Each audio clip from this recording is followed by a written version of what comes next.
कैसा करना चाहिए? तालव इला कलिमतिन सवाइन बैना बैनकुम, आओ उस बात की तरफ जो आप और हम में यकसा है। तो जब मैं हिंदू मजहब की किताबों का मुताला करने लगा तो एक अहम किताब का नाम है उपनिषद। उपनिषद में लिखा है, Chandogya Upanishad, chapter number 6, section number 2, shloka number 1 में, एकम एविदित्यम, खुदा एक है दूसरा नहीं है।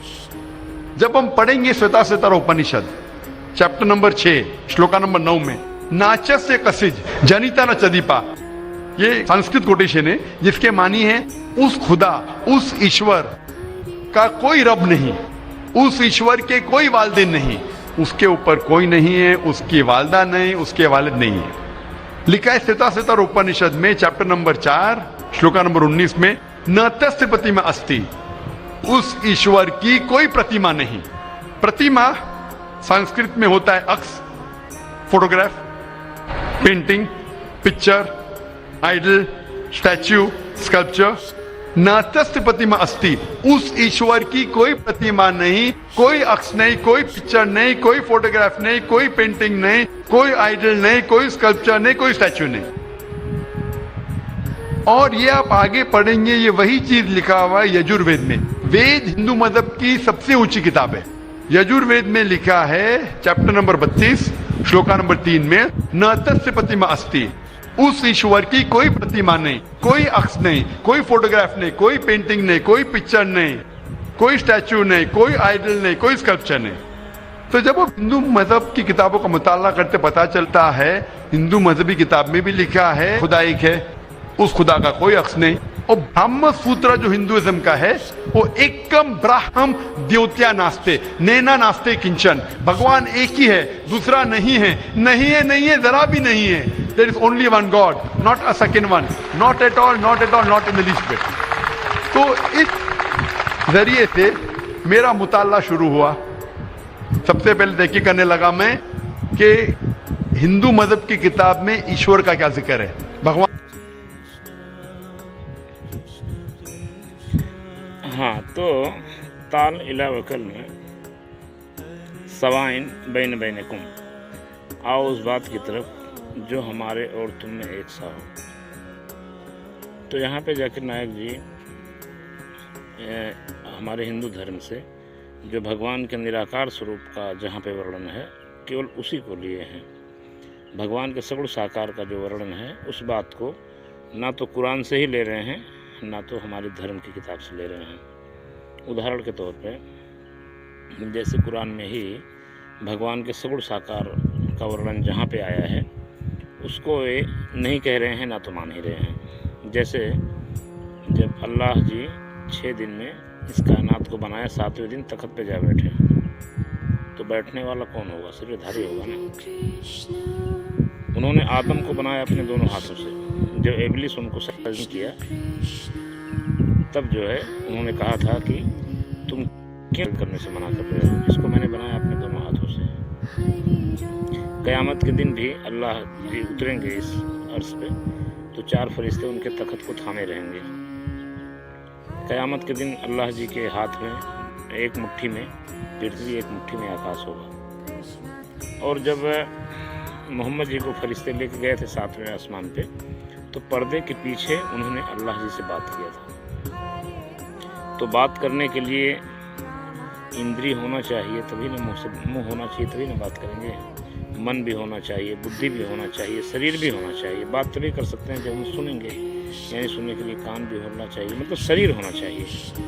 तो पर्दे के पीछे बात किया गया। तो इससे स्पष्ट होता है अल्लाह जो है वो शरीरधारी भी है और उनका कोई रूप रंग नहीं है। ये भी कहा गया है मूसा जी को अल्लाह जी ने अपना रूप दिखाया था तो हजारों सूर्यों का प्रकाश, जिसको जैसे भगवान श्री कृष्ण ने अर्जुन जी को अपना वो विराट रूप जो दिखाया है वह इतना प्रकाशित था कि उनका दिव्य दृष्टि भी उसको देखने में समर्थ नहीं हो पा रहा था। तो जैसे नातस्य प्रतिमा अस्ति, ये श्वेताश्वेतर उपनिषद से ऋग्वेद में भी ये बात है, उसका कोई प्रतिमा नहीं है।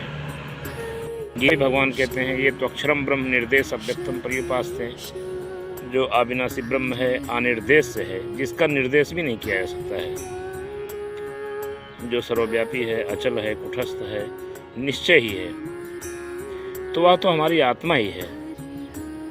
हम जब भगवान नाम के जप से इंद्रियों को विषयों से हटाते हैं तो स्वरूप में हमारी स्थिति हो जाती है। वह अनुभव स्वरूप है, प्रकाश है, आनंद रूपी है, शब्द रूपी है, सर्वव्यापी है, प्रकृति से अलग है, वह हम सबका ही स्वरूप है। यह इसका तो प्रमाण दे दिए, लेकिन इसके सिवा जहाँ पे भगवान के सगुण साकार का वर्णन है, जैसे उपनिषदों में ही गोपाल तापनी उपनिषद, राम रहस्य उपनिषद, नारद उपनिषद, इन उपनिषदों में भगवान के सगुण साकार का भी वर्णन है, मुंडक उपनिषद, लेकिन इन सबको नहीं बताए। और कुरान में जहाँ पर अल्लाह के शरीरधारी होने का प्रमाण है, उसको भी नहीं बताए। से निराकार स्वरूप को ले लिए और हमारे धर्म से निराकार स्वरूप को ले लिए, तो मतलब ये कहने में थोड़ा सा कपट है, यथार्थ कहना चाहिए। यहाँ से भी सगुण साकार रूप को लो, वहाँ से भी सगुण साकार को लो। और इसके सिवा अब जो भगवान स्वयं अवतार लेते हैं, उसको अल्लाह भगवान के द्वारा पैगंबर भेजना, ऐसा कह करके मोहम्मद जी को कल की अवतार साबित करना और सारे हिंदुओं को मुस्लिम ही बनने का ऐसा निर्देश करना, तो यह समानता नहीं है, यह तो कपटता होगा ना। हम किसी के धर्म से किसी चीज़ का दूसरा अर्थ बता करके दूसरों को बहका करके अपने धर्म में कन्वर्ट करना चाहें।